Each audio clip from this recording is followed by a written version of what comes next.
What's up mga kapuso? Ito po ang kapanapanabik na ganap dito lamang po sa ating kapatid. Habang nasa kulungan nga po itong si Chris at ang kasama niyang doktor ay napagtripan nga sila ng mga bilanggo at nasaksak nga po itong si Chris mga kapuso. Awang-awa nga ang magkapatid na si Label at Tyron sa nangyari dito sa kanilang ama kung kaya't nakiusap sila kay Rosel na kung pwede ay iurong na ni Rosel ang kaso.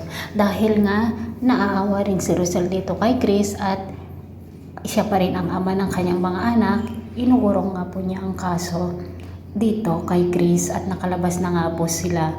Ngunit umalis si Chris na hindi man lang nagpaalam dito sa kanyang mga anak kung kaya't sinundan ni Nabel at Tyron ang kanilang ama at habang nandoon nga sila sa bus, mayroon namang mga lalaki na kung saan ay binigyan ni Bia ng pera upang sa ganon ay gagawan nila ng paraan na madidisgrasya ang bus para makasama ang magkapatid mga kapuso dahil may pera na nga itong si Bia sapagkat ibinenta nga niya ang kanyang bahay at si Rosel nga po ang nakabili dito.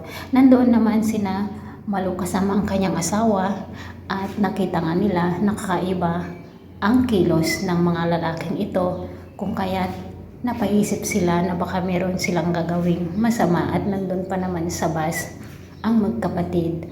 At ngayon nga ay ito na nga ang trailer noon na madidisgrasya ang magkapatid at isinugod nga po sila o ang magkambal at isinugod nga po sila sa ospital.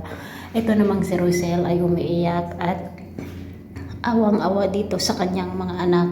Tinawagan nga niya si Chris at sinabi nga niya na siya lahat ang may kasalanan nito. Kung nagpaalam sana si Chris dito sa dalawa ay hindi sana susunod ang magkambal at hindi mangyayari ito sa kanila. Pakabangan po natin kung kailan magtatapos ang teleseryeng ito. Maraming salamat. God bless.